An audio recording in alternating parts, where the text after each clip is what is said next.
আসসালামু আলাইকুম।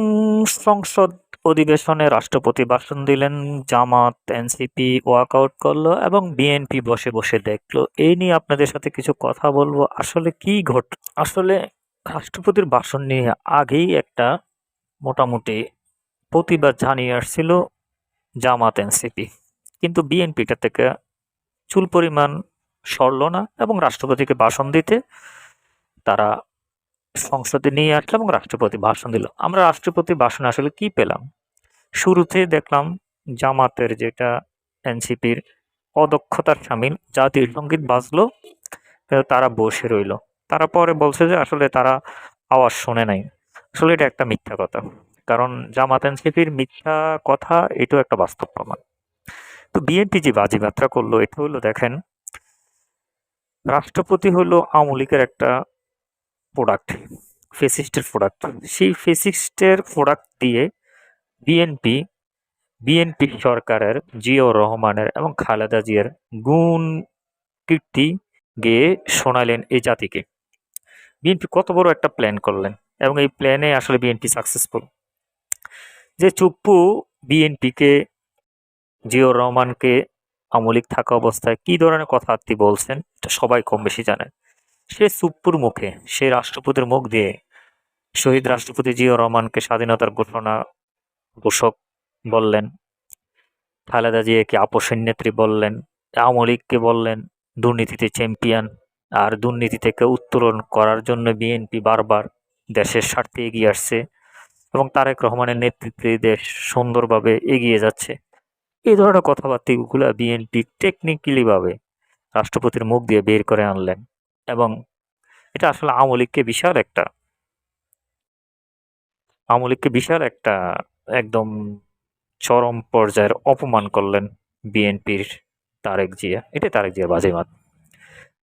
আরো বাজিমাত হলো রাষ্ট্রপতিকে দিয়ে জুলাই এবং শেখ হাসিনাকে ফেসিস্ট, হ্যাঁ, জুলাই আন্দোলনের সময় অত্যাচার, নির্যাতন সবকিছু বের করে আনলেন এবং এই রাষ্ট্রপতিকে এনসিপি এবং জামাতের তারা অপমান করে চলে গেলেন। অপমানও করলেন, ওনার মুখ দিয়ে ফেসিস্ট হাসিনার বদনামও গেয়ে নিলেন এবং বিএনপির প্রশংসাও শুনে নিলেন। এটাই বিএনপির রাজনীতি। এই রাজনীতি বুঝতে হলে আসলে জামাত এনসিপিকে আরো দীর্ঘদিন রাজনীতির মাঠে ময়দানে থাকতে হবে। হ্যাঁ, বিএনপি রাজনীতি কোন পর্যায়ে, কোন লেভেলে আসলে বর্তমানে আছে, এটা তারেক জিয়ার প্ল্যানগুলা একটু পর্যালোচনা করলে কিছুটা বোঝা যায়। তাই সংসদের প্রথম অধিবেশনে তারেক জিয়া আসলে অনেকটা বাজিমাত করে দিলেন, যেটা আসলে কেউ কল্পনা করে নাই।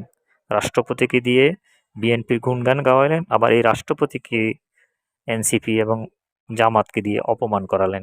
এটাই বিএনপির নতুন রাজনৈতিক খেলা। ধন্যবাদ সবাইকে।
বিসমিল্লাহির রহমানির রহিম।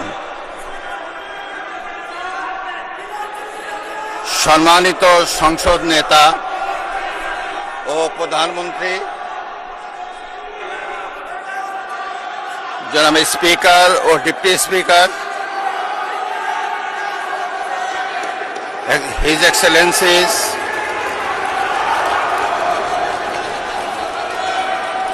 সম্মানিত সংসদ সদস্যবৃন্দ,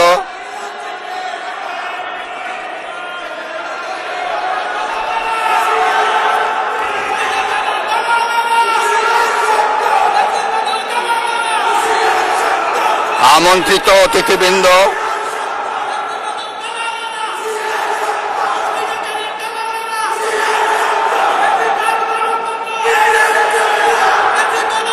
প্রিন্ট এবং ইলেকট্রনিক মিডিয়ার সম্মানিত সাংবাদিকবৃন্দ,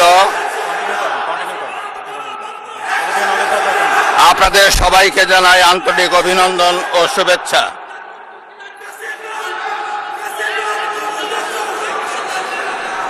জনাব স্পিকার,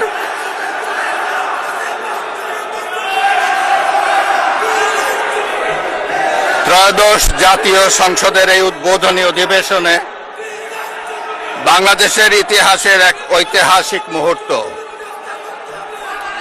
হাজারো শহীদের রক্তের সিঁড়ি বেয়ে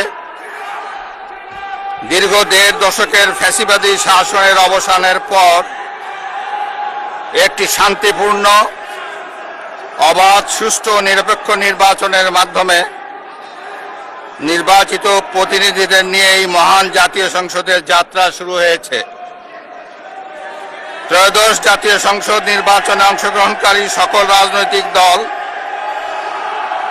এবং এই নির্বাচন আয়োজনের সঙ্গে সংশ্লিষ্ট সকলের প্রতি আন্তরিক অভিনন্দন।